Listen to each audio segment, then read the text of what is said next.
conduct. He then walks out and shows the suspect. Video shows the suspect jaywalking to her car with the employee right behind. He manages to snap a photo of her just minutes before the car lurches forward, striking and dragging him. Man, there's nothing that's worth running over anybody. So she's so stupid. This is one of our lower valued items in here. She should have stole something more expensive if she was going to try to steal. The shop owner says the employee was taken to the hospital with a broken ankle and concussion. Police are investigating, and the business owner is offering a $1,000 reward to track down the suspect. The official start of tax season is almost here, and before you file your taxes, you may want to be on the lookout for some changes. We'll break down what you need to know when Sunrise continues after this. The KGW Plus TV app, streaming 24/7.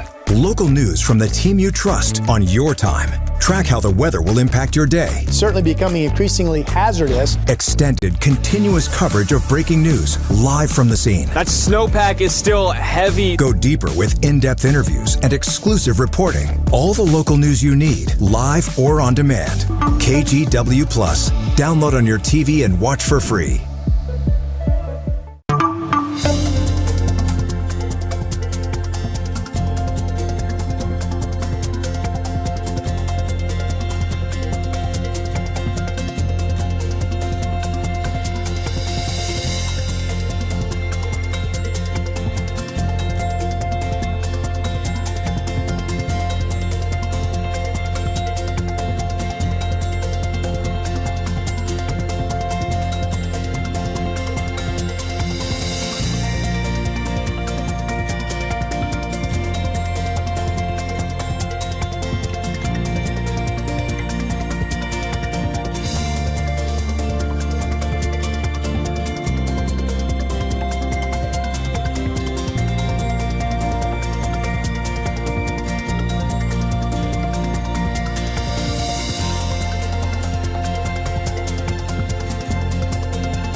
We have now issued a weather impact alert. We could expect conditions in some parts of our area to change drastically pretty soon, right? And very quickly, yeah. This is significant rainfall coming our way. You'll definitely want to be extra cautious. It's certainly becoming increasingly hazardous. We've got the potential for some tree limbs or even trees or power lines to come down. Of course, when you hear thunder, it's always best to take cover. On Weather Impact Alert Days, stream extended coverage on KGW Plus. We are less than a week out from the official start to tax season, so make sure to gather those W-2s or 1099s because this year the rules have shifted in some big ways. Brian Abel breaks down the changes and what they could mean for your bottom line. You remember the so-called One Big Beautiful Bill that passed back in July? Well, with it came new tax provisions and a whole set of tax changes as well. So let's try and navigate some of the biggest ones in what's already a complex U.S. tax code. Filing your taxes. It's very confusing. And even more so this tax season. Why? The passage of President Trump's signature law, the so-called One Big Beautiful Bill, that's ushered in a handful of tax changes. Let's highlight the big ones, starting with higher standardized deductions. For singles, it was $15,000. For 2025, it goes up to $15,750. SALT stands for state and local taxes. And it was a key sticking point during negotiations of the bill. There's a cap on how much in SALT one can pay depending on adjusted gross income. The old law was a $10,000 cap. Now you can get anywhere from $10,000 to $40,000 in 2025. But John Karp from accounting firm Whitley Penn says, don't forget how the standardized deductions factor in. Remember, you got to first crest that hurdle of the standard deduction of $31,500 if you're married filing joint. So if you never can get to your itemized deductions, the state and local taxes don't matter anyway because it's an itemized deduction. Another change is for all of the servers out there. That's no tax on tips. With some caveats. No tax on tips is capped at $25,000 per return. So if you have a married filing joint couple, they only get $25,000. It's not $25,000 per person. And for qualifying children, the child tax credit is $200 more this year. There's also the so-called Trump accounts for any child born after 2024. The easiest way to get that $1,000 account is to file a 4547 form with your taxes this year. The IRS will be accepting filing starting January 26. In Washington, Brian Abel reporting. And as we get closer to tax season, the Department of Education is delaying plans to seize tax returns from student loan borrowers in default. Collections were set to begin with the department also set to begin garnishing wages and seizing federal benefits from those with student loan debt. In a statement, department officials said they are temporarily pausing the plans to give them time to implement reforms to the student loan system. So far, it's not clear how long the delay will last. Coming up at 8, KGW Sunrise continues live on KGW Plus with what we know about 2 Portland police officers shot last night.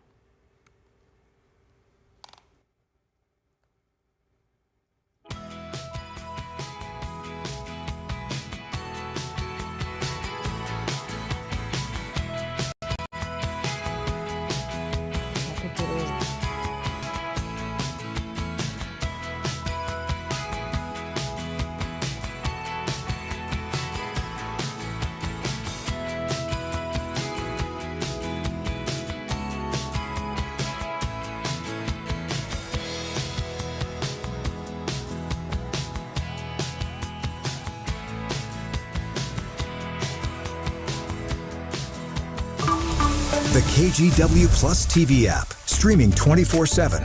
Local news from the team you trust on your time. Track how the weather will impact your day. Certainly becoming increasingly hazardous. Extended, continuous coverage of breaking news live from the scene. That snowpack is still heavy. Go deeper with in-depth interviews and exclusive reporting. All the local news you need, live or on demand.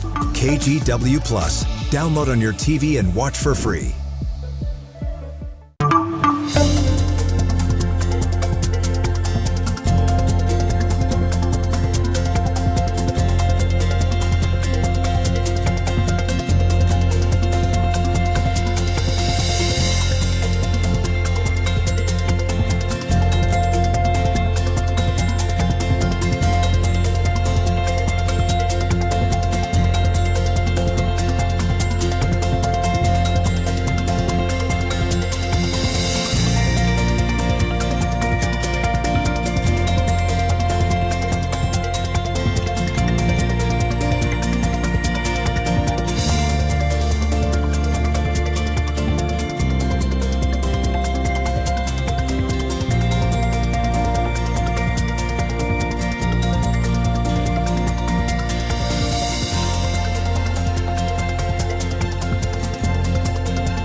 The KGW Plus TV app, streaming 24/7. Local news from the team you trust. Track how the weather will impact your day. Breaking news live from the scene. All the local news you need. KGW Plus. Download on your TV and watch for free. On Weather Impact Alert Days, stay informed, prepared, and connected with KGW and KGW Plus. Coverage that alerts you to what's coming and how it will impact you. Watch extended weather coverage on KGW Plus.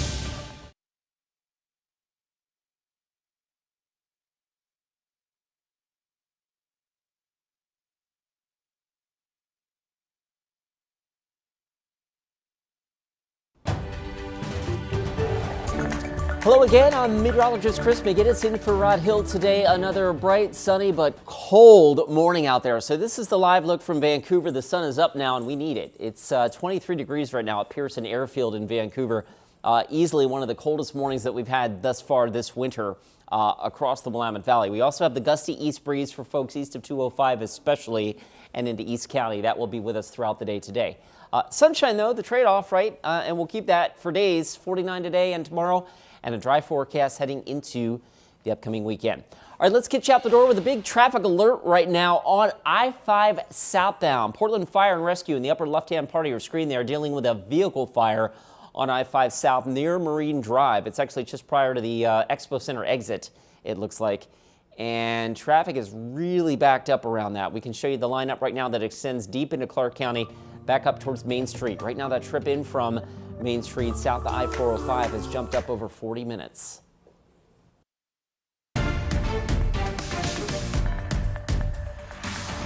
We start with breaking news this morning in Northeast Portland, where 2 police officers are still in the hospital. And the manhunt has now ended for the man responsible without an arrest. Police say the shooter is believed to be armed with a knife and handgun.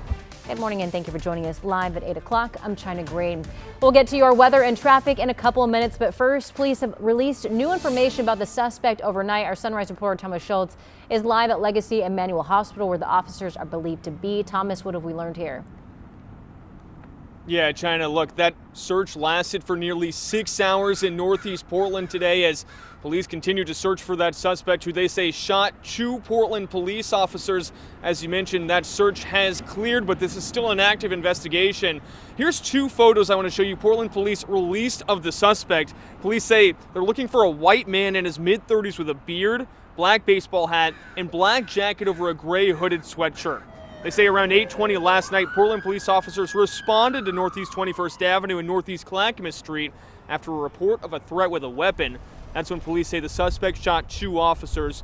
Both are stable, though it's unclear where they were shot. Police say the suspect is dangerous and armed with a knife and gun. We heard from Police Chief Bob Day last night. Here was his initial reaction. Yeah, my first reaction was just one of shock. In fact, when I was notified that we had 2 officers shot, the deputy chief called me and I told him, I repeated it, like, did I just hear you say that we had 2 officers shot tonight? Now, it's believed that at least one, if not both of those officers are at Legacy Emmanuel Hospital right behind us receiving treatment for those injuries. Again, it's unclear exactly where they were shot, but all throughout the morning we've seen police officers and police vehicles around the parking lot right by the emergency room behind us, presumably checking in on the condition of those 2 officers. China. Our Thomas Schultz reporting live for us this morning. Thank you, Thomas. And stay with KGW for continuing coverage of the breaking news. We'll update you as new details come in, and you can find the very latest anytime on our website at kgw.com or on our free TV streaming app, KGW+. Meantime, Portland police are asking for your help identifying a man wanted in connection with a stabbing in the Pearl District. So take a look at these images we have from surveillance here. Authorities say a woman was stabbed on Saturday, December 20th, just before midnight near Northwest 13th and Hoyt. Police say that she survived wounds to her torso. Crime Stoppers is now offering a $2,500 reward for information that leads to an arrest. Marion County Sheriff's deputies are investigating a crash that killed a teenage girl and a young woman in the city of Turner. This happened early Sunday morning on Turner Road, just south of Crawford Street. Deputies say that they found a black Kia that had left the roadway and overturned into a ditch. 2 passengers died at the scene, while 2 others are hospitalized with injuries. The cause of the crash is under investigation. A Washington family at the center of a high-profile missing persons case is taking their fight to lawmakers today. Senate Bill 6070 would create purple alerts for missing adults with cognitive or developmental disabilities. The family's autistic son is still missing after he vanished from home last March. As King 5's Maddie White reports, they hope to spare other families the same heartbreak. It's very likely he was abducted. For nearly a year now. They told me and my parents it's not a crime to go missing. The Wong family has been living in a fog of uncertainty. Just to wake up one morning and someone you love, they're gone, and with no sign, no trace, and it's like he's disappeared off the face of the earth. Irene Pfister's brother, Jonathan Huang, is 21, but she says he has the mental capacity of a 9-year-old. He disappeared from his home last March. And just like this fog that blankets Olympia, but I think there is this misunderstanding. Confusion has clouded the search for Jonathan. Adults with autism who go missing in Washington are eligible for an endangered missing persons advisory. You know, it's a spectrum, and it's called a spectrum for a reason. In Jonathan's case, officers issued this advisory on day 5 of his disappearance. A hesitancy Pfister chalks up to confusion over his cognitive abilities. Despite our family sharing that he wouldn't be able to get home, with the purple alert, it would be, really, really clear who it applies to and who it doesn't. It's why Tuesday she's testifying in favor of adding purple alerts to our state's arsenal. I think it would make those distinctions less hazy. The bill aims to make purple alerts as widely identifiable by the public and police as an Amber Alert. It would also allow police to issue search warrants for evidence. It was drawn up by a class of current and former students of Irene's. If the passing of this bill and the passing of this alert could save even one life, it would feel like, you know, maybe something positive did come of this. In Washington, early educators are calling on lawmakers in Olympia to make changes when it comes to childcare. They want to create a board made of state officials, employers, and parents to address what they call a childcare crisis. The group argues that political pressures and low wages are just a couple of the factors leading a staffing shortage across the state. We know we don't have enough childcare available right now, and to talk about ways to improve affordability and make sure that the workers are being fairly compensated. Speaking of wages, Career Bridge, Washington's resource for career planning, shows the average hourly rate for a childcare worker is $18 an hour. It's about $37,000 per year. The state's average salary, about $95,000. An MLK Day demonstration ended in arrest outside Portland's ICE facility last night. This was the scene at around 7 p.m. Demonstrators trespassed onto federal property for a sit-in, holding photos of individuals who died in ICE custody or during ICE operations.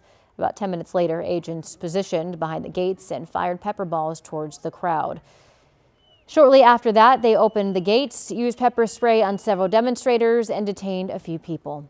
Meantime, some people also took Martin Luther King Jr. Day to have a chance to celebrate what he stood for and help others. And Northeast Portland volunteers with Solve came out to clean up local parks. I think it's great to just have the opportunity to give back and show that we care about the communities that we're in, to give back in any way, shape, or form. And this is one way that we can, on a broad scale, show the community that we're here and we're here to stay. And in Salem, a couple hundred people poured into the McKay High School gym to hear community leaders talk about coming together. They also marched on a peace walk to Salem First Free Methodist Church. All right, your time now is 8:06. Headed over to Chris for a look at weather. Coldest morning since February 12th of last year. PDX, Vancouver, Salem. That's your headline this morning when you step outside. It's cold. Now, we've warmed up to 28 at last check at PDX. The low unofficially 26. Again, that's the coldest of the season and the coldest since PDX got down to 24 last February 12th. Pearson Airfield started off the morning at 23. You're still at 23. That's the coldest morning since February 12th. And last but not least, Salem, where you can plainly see the frost there on the Capitol Mall, 24. Coldest morning since February of last year, where you too on February 12th hit 23. So it is frosty out there if you're not waking up to the gusty east wind.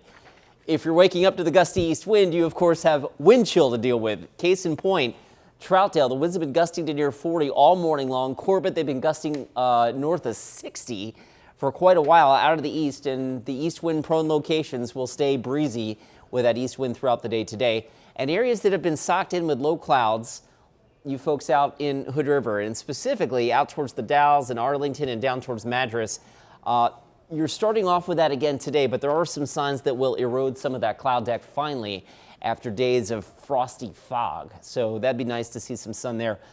Otherwise, the weather is uneventful, just cold and uneventful with sunshine and highs in the upper 40s to near 50 degrees today. I'll show you the day planner here in Portland. By lunchtime, temperatures inching into the low 40s. Again, east winds in those east wind prone locations, but otherwise sunshine for days. That's remarkable too. We'll look at your 7-day forecast in just a minute. All right, big traffic alert right now on I-5 southbound. It looks like we are in the clearing stages. Yes, that vehicle fire on the upper left-hand part of your screen, it's out. Portland Fire and Rescue looks like they have just left the scene. But we had the southbound right lanes blocked for about 30 minutes, and that has really backed up the I-5 commute. So the lineup starts up in Hazeldale right now, and as you work your way southbound, you will hit that slowdown. So we're right around 30 to 35 minutes to get you in from Main Street South to the Fremont Bridge. Over on the west side, the lower right-hand part of your screen, that's the Sunset, Highway 26 eastbound near 217. Traffic's pretty slow on that side of town as well. Right now, the drive-in from Hillsborough has jumped up to 32 minutes at last check. China? Thank you, Chris. Think twice before heading out to Oregon's waterways. Why riverkeepers are spreading that message. Also ahead. President Trump saying he doesn't think European leaders will push back too much as they're weighing trade retaliation over the president's new tariffs regarding Greenland. I'm Alice Barr in Washington. I'll have the latest details and the economic fallout coming up.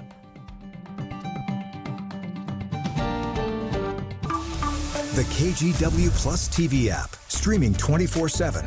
Local news from the team you trust on your time. Track how the weather will impact your day. Certainly becoming increasingly hazardous. Extended, continuous coverage of breaking news live from the scene. That snowpack is still heavy. Go deeper with in-depth interviews and exclusive reporting. All the local news you need, live or on demand. KGW Plus. Download on your TV and watch for free.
On Weather Impact Alert Days, stay informed, prepared, and connected with KGW and KGW Plus. Coverage that alerts you to what's coming and how it will impact you.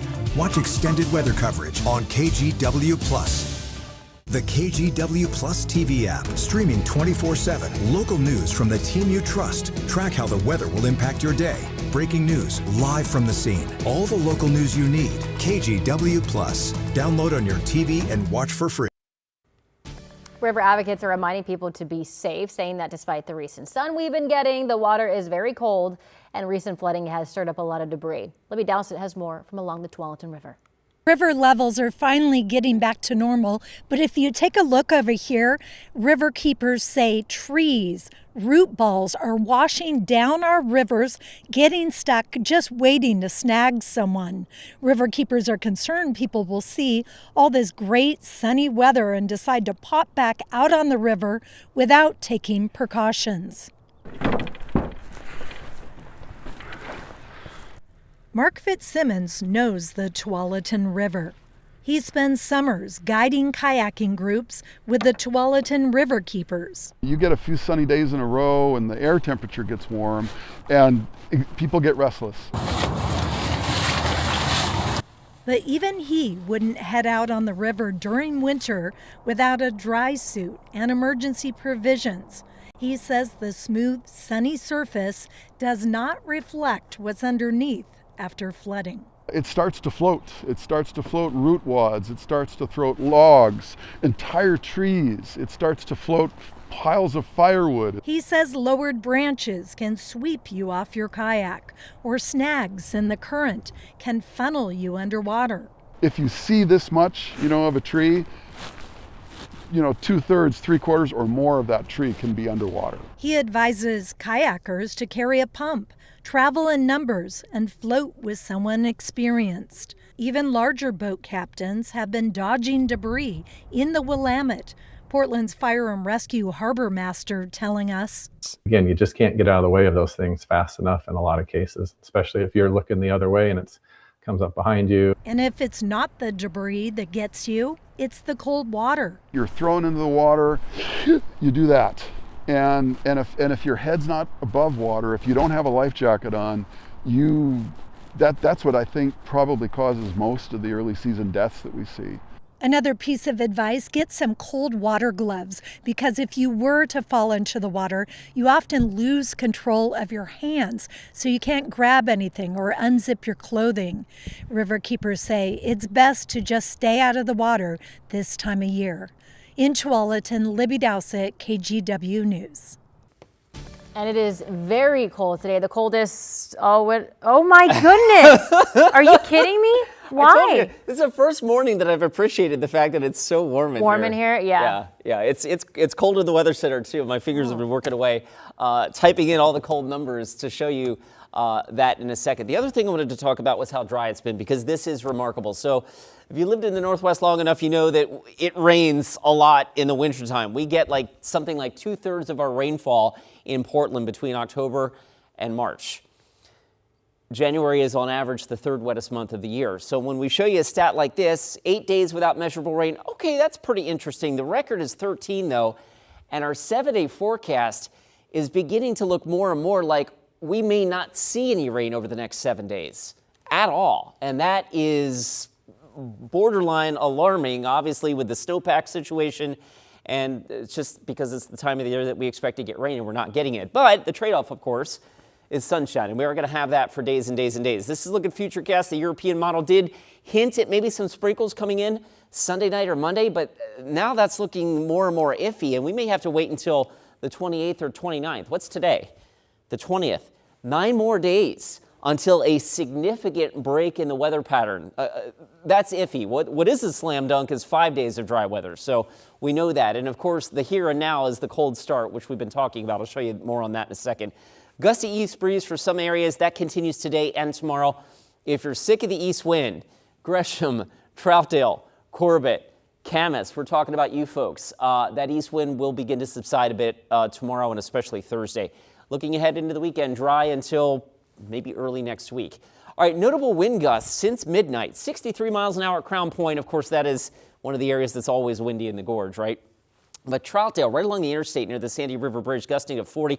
I-205 at Division, by the way, east side of Portland. Again, those are areas prone to the east wind. That's right near Jenny Butte.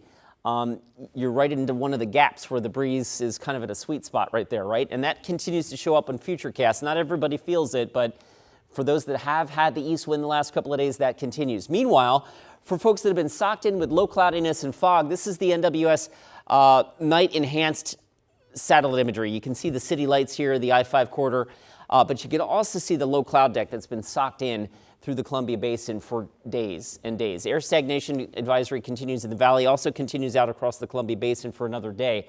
But there are some signs that we're going to improve that as modeling shows we start to erode some of that cloud deck. Maybe today, if not today, better chance tomorrow.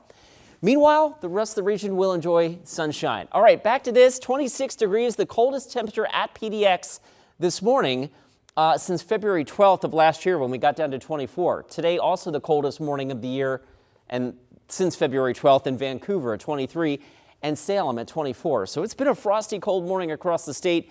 Temperatures, despite the chilly start, get up to about 50, I think, here in Portland today, or close to it. Today, tomorrow, Thursday. 7-day forecast, as we mentioned, more of the same with very, very quiet weather anticipated and no significant sign of rain until maybe Monday of next week and beyond. All right, here's a look at your drive.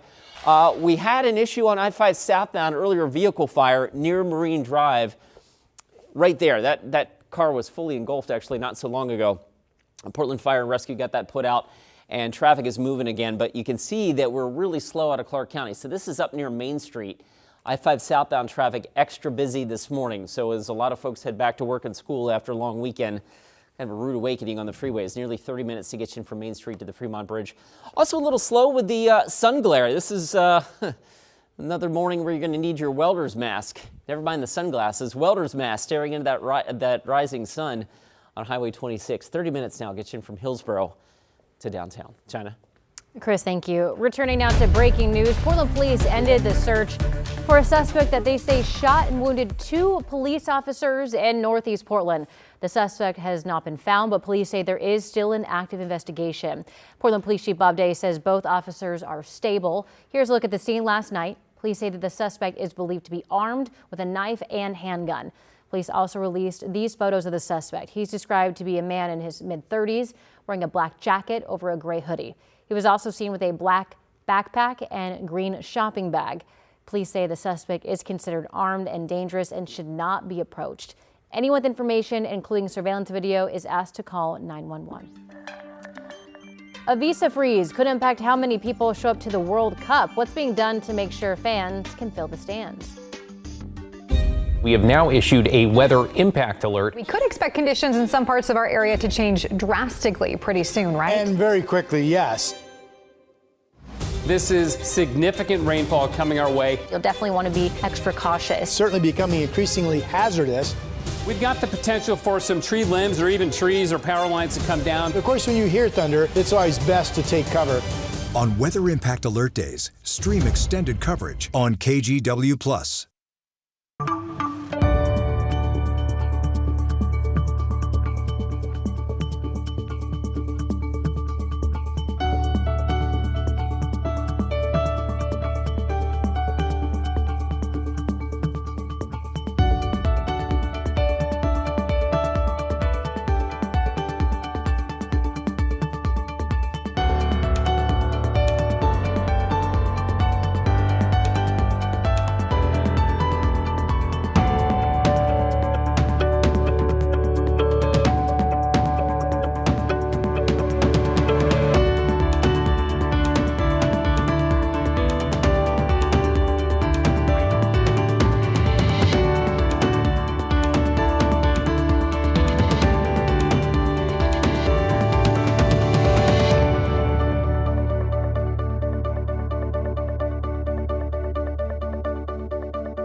On weather impact alert days, stay informed, prepared, and connected with KGW and KGW Plus. Coverage that alerts you to what's coming and how it will impact you. Watch extended weather coverage on KGW Plus. The KGW Plus TV app, streaming 24/7. Local news from the team you trust. Track how the weather will impact your day. Breaking news, live from the scene. All the local news you need. KGW Plus. Download on your TV and watch for free. The Trump administration's move to suspend immigrant visa processing for 75 countries could impact World Cup travelers. Maria Guerrero tells us more. This is only for the people who are outside the United States. The State Department calling it a visa freeze, suspending immigrant visa processing from 75 countries beginning Wednesday. We're talking about people who have been in the line. Immigration attorney Jaime Vasquez unsure of the administration's reasoning for the pause, accusing legal migrants from these select countries of abusing the American welfare system once here. When somebody's a resident, they have to have a financial sponsor. And even if they were going to use public benefits that they do not qualify, the government can go after that sponsor. Who is not affected by the suspension? Yeah, so the suspension only applies for immigrant visas. The crackdown coming as the State Department shares another cordial invite to the world. America is excited to welcome the world for the 2026 World Cup. The leader of the White House task force on the World Cup taking to X on Sunday, reiterating what he said last month during a tour of AT&T Stadium. The suspension does not apply to short-term tourist visas. So it has no effect on B1, B2 visas, which is what the fans will be coming here on. If anything, actually, it'll probably reduce some of the wait times for them. With the largest FIFA footprint, North Texas will host 9 matches, including reigning champ Argentina. Andrew Giuliani saying World Cup ticket holders will have their travel visa applications prioritized. Wait times for Argentinians and Brazilians, for example, are being significantly reduced from 1 year to 2 months or less. And it's worth noting soccer fans living in the 75 countries on the immigrant visa suspension list can still apply to visit the U.S. Now, tourist visas are not granted freely, and they will have to be evaluated, and the government will determine whether or not the person has the intent to come back to their country in the process of granting that permit. Now to your morning rush. Iconic fashion designer Valentino Garavani has died. Universally known by his first name, Valentino's work graced the runways and red carpets of the world for nearly half a century. His foundation announced that Valentino died at his home in Rome at the age of 93.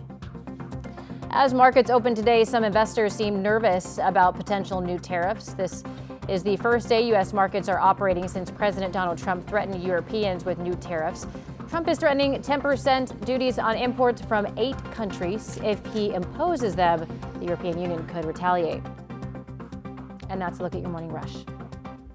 Now to the latest on the U.S.'s push for Greenland. President Donald Trump is telling Norway's leader that he no longer feels obligated to think only of peace after he lost out on the Nobel Peace Prize. NBC's Alice Barr explains what that all means for the U.S. and Greenland. President Trump overnight leaving the National Football Championship in Florida and looking ahead to the World Economic Forum in Davos, Switzerland. It's going to be a very interesting Davos, where he'll come face to face with many of the European leaders antagonized by his intensifying push to take control of Greenland and tariff threats against 8 countries and close allies standing in his way. I don't think they're going to push back too much. Look, we have to have it. They have to have this done. They can't protect it. The president responding to a revelation from Norway's prime minister who says he reached out about Greenland and that President Trump replied in part, quote, considering your country decided not to give me the Nobel Peace Prize for having stopped 8 wars plus, I no longer feel an obligation to think purely of peace. The Norwegian leader pointing out the Nobel Committee selects the prize winners, not Norway's government. President Trump rejecting that. If anybody thinks that Norway doesn't control the Nobel Prize, they're just kidding. while adding that he doesn't care about the prize. That as President Trump declined to answer when NBC News asked if he would take Greenland by force. Close Republican allies downplayed that idea. I don't foresee military intervention in Greenland. It's a small population of people, and I think diplomatic channels is the way to go. The president maintains the U.S. needs to own Greenland to guard against what he sees as threats from Russia and China to take it over, all amid the growing risk of a fresh trade war with close allies. In Washington, Alice Barr, NBC News. Multiple fires have broken out as Portlanders try to stay warm. The warning fire crews are issuing when it comes to using space heaters. Plus, what we know about the 2 officers shot in Northeast Portland. The man police are looking for.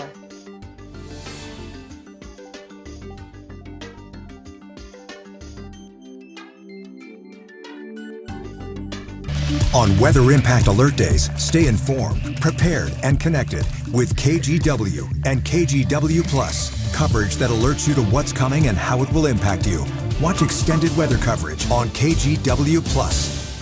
The KGW Plus TV app, streaming 24/7. Local news from the team you trust. Track how the weather will impact your day. Breaking news live from the scene. All the local news you need. KGW Plus. Download on your TV and watch for free.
We have now issued a weather impact alert. We could expect conditions in some parts of our area to change drastically pretty soon, right? And very quickly, yes.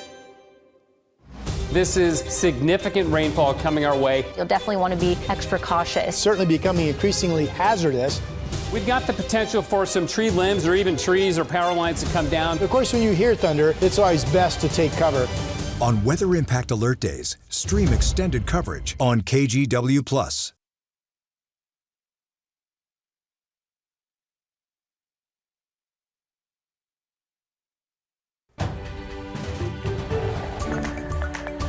Good morning, I'm China Green. A huge search lasted for around 6 hours to find a man police say shot and wounded 2 Portland police officers Monday night. The suspect was not found, but police say this is still an active investigation. Police say he is a man in his mid-30s with a beard, black baseball hat, and black jacket over a gray hooded sweatshirt. Police say the suspect is dangerous and armed with a knife and gun. Both officers are stable, though it's not clear where they were shot. Headed over to Chris McGinnis for a look at your weather. It's beautiful outside. It's also really cold. This is the live look from the springs of the waterfront in Vancouver. Pearson Airfield still sitting at 23 degrees. The coldest morning of the winter so far there. PDX has warmed up to 28 after being down as low as 26. And Salem, also your coldest morning since February, currently sitting at 24 degrees. All right, we'll lose the chill. For folks that have been slammed by east winds, those continue today. East County, Camas, Troutdale, etc. You're going to be breezy. The rest of us enjoying sunshine with highs in the upper 40s.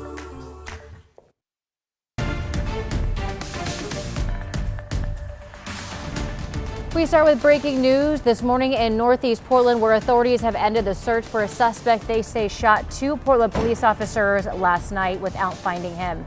Police say he's believed to be armed with a knife and handgun. Good morning and thank you for joining us here. I'm China Green. We will get to your weather and traffic in just a minute, but first, earlier this morning, police cleared a residential section just east of Lloyd Center and north I-84 that was completely blocked off for hours overnight as they searched for the suspect. Sunrise reporter Thomas Schultz has more.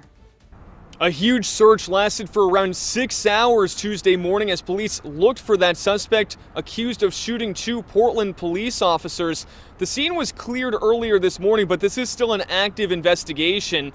Here's a couple of photos released by Portland police of the suspect. Police say they're looking for a white man in his mid-30s with a beard, black baseball hat, and a black jacket over a gray hooded sweatshirt. They say around 8:20 last night, Portland police officers responded to Northeast 21st Avenue and Northeast Clackamas Street after a report of a threat with a weapon. That's when police say the suspect shot 2 officers. Both officers are stable, though it's unclear where they were shot. Police say the suspect is dangerous and armed with a knife and gun.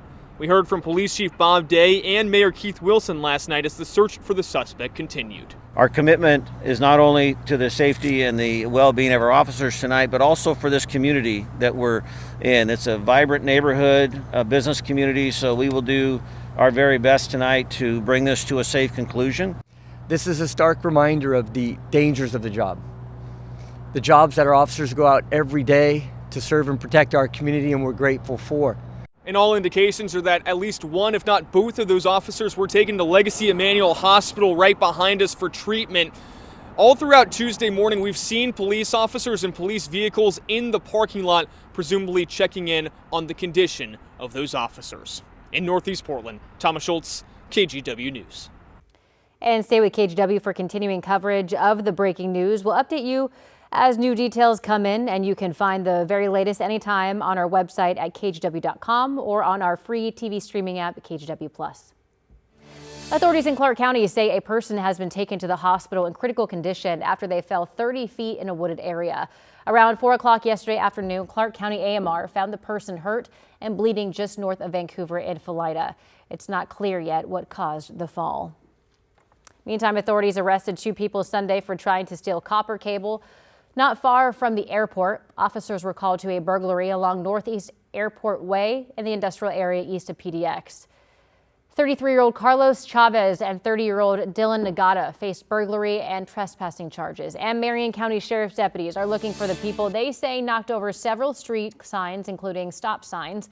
Authorities say the vandalism occurred between January 10th and 11th and created significant safety hazards at several key intersections. Deputies are asking anyone with information on who might be responsible to contact them. Alpenrose Dairy is shutting down its Clackamas facility at the end of March. The Portland-born dairy company says economic conditions are forcing them to reduce products other than milk. That includes things like butter and sour cream. The company says about 35 employees will be impacted. Fresh milk production will continue at the facility in the Seattle area. As it starts to get colder outside, fire crews in Portland are warning about the dangers of space heaters after they've sparked multiple fires in just the last 2 weeks. Devin Haskins has the details. Just before 5 o'clock Monday morning, a fire at a Southwest Portland apartment in the second-floor bedroom. Investigators say a space heater was to blame. You got to make sure that when you're using those space heaters that you have the area in front of that space heater completely clear of any combustible material. Portland Fire says this was not an isolated incident. In just the last week, crews have responded to 3 space heater fires. Just a week ago, a 64-year-old woman died in a home in the Northeast Piedmont neighborhood. Investigators believe an extension cord connected to a space heater caused it. As temperatures drop, people often turn to space heaters. And fire officials say the number of fires go up, particularly between December and February. We see that increased in the space heater use or the outside warming fires that unfortunately extend to something and we respond. And it's not just what's happening inside homes. As cold weather sets in, warming fires outside are becoming more common, especially for those living outside.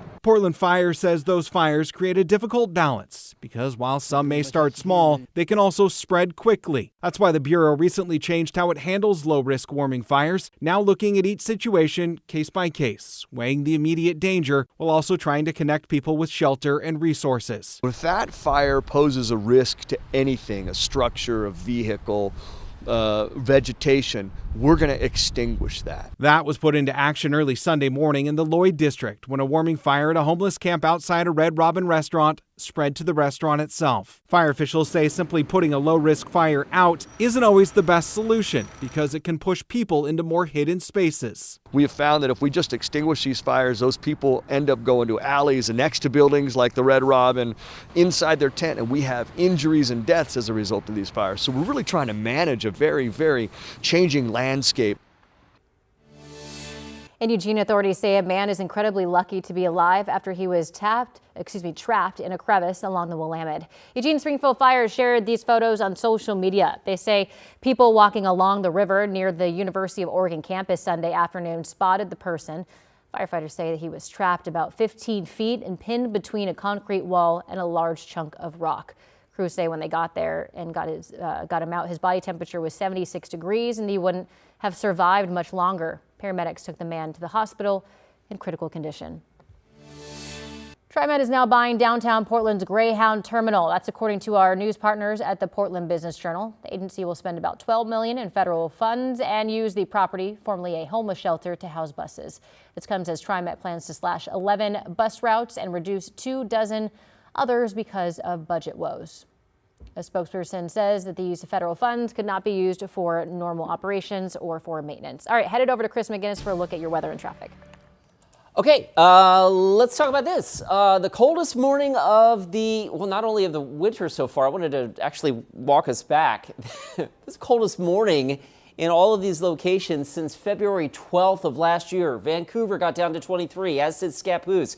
Hillsborough and Salem 24 and 26 unofficially at PDX this morning. Again, not only the coldest temperature of this winter, but the coldest temperature basically in almost a year. So really cold stuff out there as we get out the door, but bright and sunny, so that's kind of nice. It's still 23, last check at Pearson Airfield.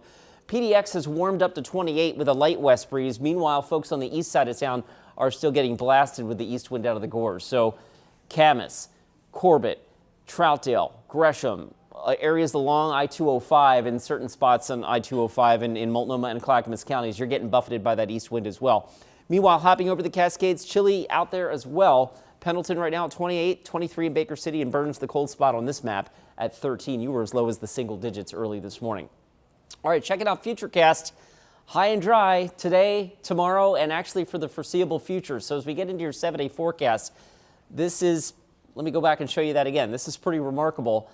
PDX has ripped off 8 consecutive dry days. Not a drop of rain at the airport. Today will make 9, and it looks like we're going to get 10, 11, 12, 13. That would be the record, 13 on Saturday, and we may not see rain until Sunday, Monday, maybe even beyond that. So this is a pretty remarkable dry stretch in what is typically Portland's 3rd wettest month of the year. All right, let's get you out the door with a look at the roads. The roads are quite slow this morning. So we had some earlier issues on I-5 southbound near the Expo Center. We had a vehicle fire there. That's out, but the drive's still busy crossing the interstate bridge. And the trip in from the west side, you're probably being slowed a little bit by some sun glare. I mean, it is blinding with the sunshine out there this morning. 30 minutes gets you in from Hillsborough, 30 minutes gets you in from Troutdale, and we're now approaching 35 minutes to get you northbound from Wilsonville Road into downtown. China? Thank you, Chris. A seemingly harmless request for a charitable cause turned out to be the exact opposite, a scam. How to spot what's real and what's fake.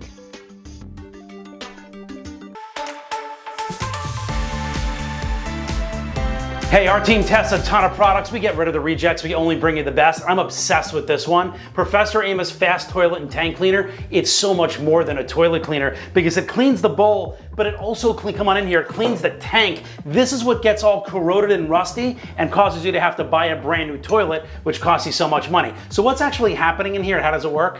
Watch this. Oh, you don't have a giant toilet bowl in the middle of your house with a clear tank? Our experts built this, so we can show you how this works. So you literally take it and you just have literally an ounce. You just do it right against there. Look at that color changing technology. That's how you know it's working. It's gripping onto the grime and the rust and it's yanking it off and it's cleaning it. What's so important about this is, come on in, it's cleaning the hardware. That's what's saving you all the money so you don't have to replace your toilet bowl. And then in here, you just kind of come in under like this. And one other thing that's amazing about this, and then you just stick the brush in. One thing that's amazing about this, most toilet bowl cleaners, it turns out, have bleach in them. That destroys the finish. This doesn't have any bleach in it. And I'm gonna, hold on a minute, I'm gonna flush this. Come on in again, and you can actually see it cleaning in real time, all those bubbles. Really, really cool. We have a great deal on this for you today. Normally $29.95, today only $21.95, 27% off. Love that. Grab it while supplies last. You know this is going to go fast. Just scan the QR code on your screen or visit shoptvdeals.com.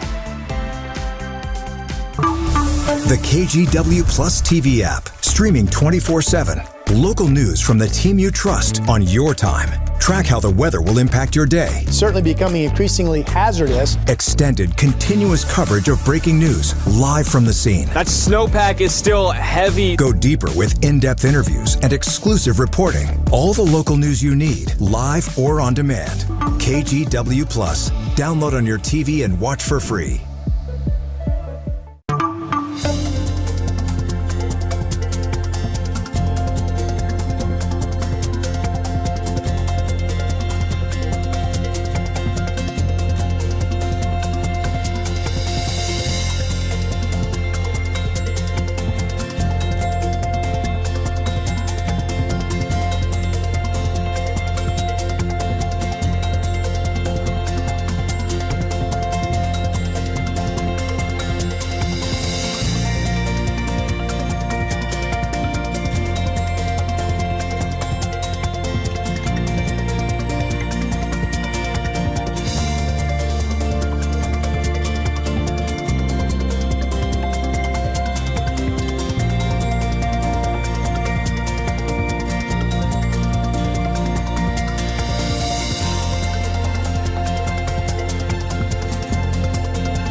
We have now issued a weather impact alert. We could expect conditions in some parts of our area to change drastically pretty soon, right? And very quickly, yeah. This is significant rainfall coming our way. You'll definitely want to be extra cautious. Certainly becoming increasingly hazardous. We've got the potential for some tree limbs or even trees or power lines to come down. Of course, when you hear thunder, it's always best to take cover. On Weather Impact Alert Days, stream extended coverage on KGW Plus. All right, turning now to breaking news. Portland police ended the search for a suspect they say shot and wounded 2 police officers in Northeast Portland. The suspect has not been found, but police say that there is still an active investigation. Portland Police Chief Bob Day says both officers are stable. Here's a look at the scene from late last night. Police say the suspect is believed to be armed with a knife and handgun. Police also released these photos of the suspect. He's described to be a man in his mid-30s wearing a black jacket over a gray hoodie. He was also seen with a black backpack and green shopping bag. Police say that the suspect is considered armed and dangerous and should not be approached. Anyone with information, including surveillance video, is asked to call 911. All right, a warning this morning for anyone making donations over the weekend. What appears to be a harmless request for charity near Lumen Field quickly turned into a costly lesson. Madison Wade with our sister station, Seattle, has more. This happened to someone over the weekend outside of Lumen Field. What they thought was a $5 donation turned into multiple charges. Now they're out thousands of dollars. The AG's office has been trying to stop this type of scam. This post on Reddit is sparking quite the conversation, warning others to avoid being scammed. The poster says they were approached leaving a bar near Lumen Field this weekend by a few people asking for donations to a charity. The poster wrote, "I agreed to donate $5, but they said my card declined, so I offered another. Turns out they didn't decline, and they just kept charging me. Ultimately, I ended up with multiple $800 charges on my cards for trying to donate $5 to kids playing basketball." According to the Washington State Attorney General's office, this scenario is becoming increasingly common. We've seen people who thought they were donating $20 to a charity, and turns out their bank statements were withdrawn for almost $5,000 and not for a charity. And so it's really important that people stay very mindful of these sorts of tactics. The Attorney General recently issued a consumer alert warning about scams involving tap to pay and card donations. It's probably easy to fall for that. Some people in Pioneer Square, like Flavio Kaplan, were unaware of this kind of scam. They're grateful to learn about the danger. My intuition would be that with tap to pay you will have some kind of protection, but you're absolutely right. Yeah, better cash. A couple fell victim to this kind of scam on December 5th in downtown Seattle. 3 men were selling these CDs for what they called a local charity. They only accepted tap to pay. A $5 donation turned into $1,500 charged to their card. The Attorney General's office says you should avoid donating via tap to pay to people you don't know. Always review payment details before approaching a transaction and research charities through official databases. The AG's office is tracking this type of scam, hoping it doesn't happen to anyone else. But if it has happened to you, you can report this online. We have more information on our website, king5.com. In Seattle, Madison Wade, King 5 News. And speaking of scams, Seahawks fans should watch out for fake tickets being sold for Sunday's NFC Championship game. Most tickets are only available through resale at this point. The team encourages fans to only go through authorized sellers. If anyone tries to sell you a physical ticket, it's fake because the Seahawks say their tickets are entirely digital. You should also prepare to pay a lot of money, and some fans say they're ready to do just that. So I've been a fan, my whole life, so I'm very confident we're going to win. Plus, I've been at the other 3 NFC Championship games that were here, and we won them all, so I'm on a streak. I'm going to the game on Sunday. He's our lucky ticket. The cheapest resale ticket on Ticketmaster is around $800 as of this morning. So success. It's going to cost money. Yeah, it's going to cost you. Very, very exciting stuff. All right, also exciting. Well, it depends how you look at it. We're windy. Yeah, if you live on the east side of town, I mean, you're used to windy days, but this is getting old. Oh, this is like day 3, 4, 5, I don't know, and we're going to tack on a few more days before we finally see that wind. Okay, so I've updated our graphic. Corbett has surpassed Ground Point now. Corbett High School has clocked a gust to 69 miles an hour out of the gorge. Crown Point 64, Troutdale right along Interstate 84, 42, and even the east side of I apologize for the misspelling there. Gresham High School at 22, but I-205 a division is now up to 40 miles an hour with those east wind gusts. So in the favored east wind prone locations, that continues to be the story today. Troutdale, east side of Portland, gaps through the Cascades, even some of the gaps in the Coast Range catch those east winds from time to time. So if you live there, you know it, you're used to this weather pattern, that's what's happening. Elsewhere, for folks that are not experiencing the east wind, the atmosphere decouples, meaning that the lowest 1,000 or 2,000 feet of the atmosphere are allowed to really settle out and still, and we radiate all the heat out. So that's why areas that are not windy this morning are incredibly cold. And in fact, the coldest since February 12th. Vancouver started at 23, Hillsborough 24, PDX 26.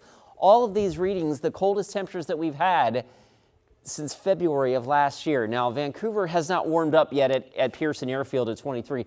PDX has warmed a couple of degrees to 26, but it is a frosty morning out there for the Willamette Valley. Newport right now at 41, Baker City 23, Burns, you've warmed out of the single digits now up to 13.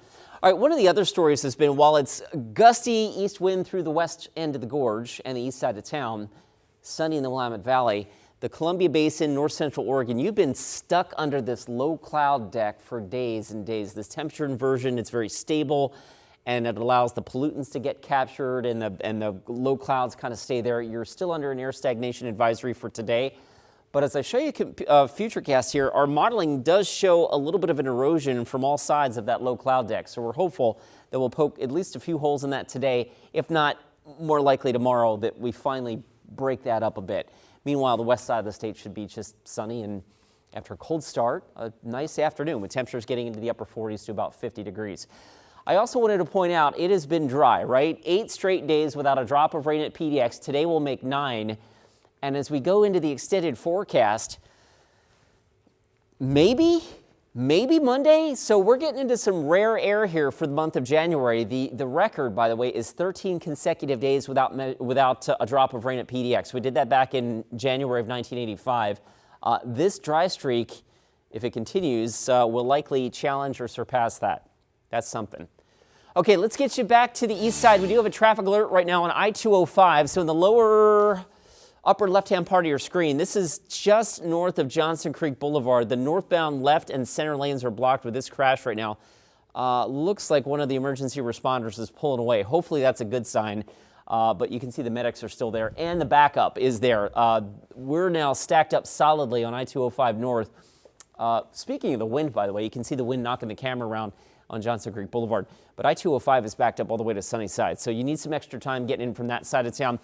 Right now, the drive-in from Troutdale, 31 minutes. The drive-in from Hillsborough, 31 minutes. And at last check, the trip out of Vancouver, almost 30 minutes. Main Street, south of the Fremont Bridge. China.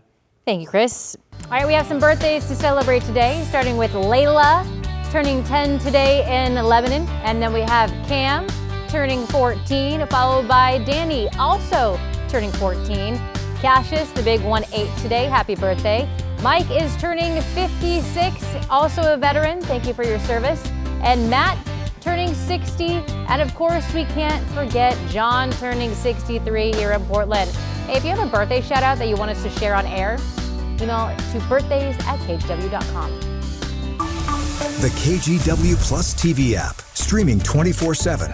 Local news from the team you trust on your time. Track how the weather will impact your day. Certainly becoming increasingly hazardous. Extended, continuous coverage of breaking news live from the scene. That snowpack is still heavy. Go deeper with in-depth interviews and exclusive reporting. All the local news you need, live or on demand. KGW Plus. Download on your TV and watch for free.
The KGW Plus TV app, streaming 24/7. Local news from the team you trust. Track how the weather will impact your day. Breaking news live from the scene. All the local news you need. KGW Plus. Download on your TV and watch for free. On Weather Impact Alert Days, stay informed, prepared, and connected with KGW and KGW Plus. Coverage that alerts you to what's coming and how it will impact you. Watch extended weather coverage on KGW Plus. In a wrap of our top stories this morning, the hours-long search for the man police say shot and wounded two Portland police officers has concluded without the suspect being found. They say around 8:20 last night, officers responded to Northeast 21st Avenue and Northeast Clackamas Street after a report of a threat with a weapon. That's when police say the suspect shot two officers. Police say the suspect is believed to be armed with a knife and handgun. He's described as a man in his mid-30s wearing a black jacket over a gray hoodie with black pants and black shoes. He was also seen with a black backpack and a green shopping bag. Police say the suspect is considered armed and dangerous and should not be approached. Anyone with information, including surveillance video, is asked to call 911. Our coldest morning in, let me do the math, I don't know, 340 days. 23 is where we started in Vancouver. PDX got down to 26 this morning. We're slowly starting to moderate, and we've got a nice day on tap for the region. If you're not in one of those areas that's just getting slammed with the east wind, Camas, Troutdale, Gresham, Corbett, we're talking about you. It's going to be a very windy day still on that side of the viewing area, but otherwise sunny for days. All right, we do pick it up with a traffic alert on the east side. I-205 northbound, just north of Johnson Creek Boulevard. We'll zoom in. Looks like a couple of emergency crews have just pulled away from the scene, but the northbound, well, they got it open. All three lanes are open now, so that's good, but there is obviously a backup here on I-205. It extends all the way back to just north of Sunnyside. So right now your drive north from Clackamas to I-84 is going to take you some extra time for sure. Other drive times, it's busy out there. 36 minutes right now gets you in from Wilsonville to downtown. All right, so this is a weird one. A new study, maybe the first to describe a tool used in how to pet a cow. So this is Veronica, a Swiss brown cow at the heart of it. Her owner had observed that her over the last decade picking up sticks with her mouth. After seeing a video of her scratching herself with a stick, a team of animal behavior experts studied her using a brush. She would use the side with the bristles to rub at the thick skin of her upper body. Researchers say that this could be evidence that farm animals' cognitive capabilities are greater than once Smarter thought. than the average cow. It's weird, kind of adorable, but cute. though. Yeah. And I can't believe it's year 2026 and we just had a pet cow. Yep. Well, here we are. Wait, pet of the day. Pet of the day. We expanded from dogs Submit to it. pets, so submit it. A reminder, you can watch Sunrise every day live here exclusively on KGW Plus starting at 7 o'clock. We also have another half hour of 12:30 and 5:30 live here on Plus. We hope you have a great Tuesday.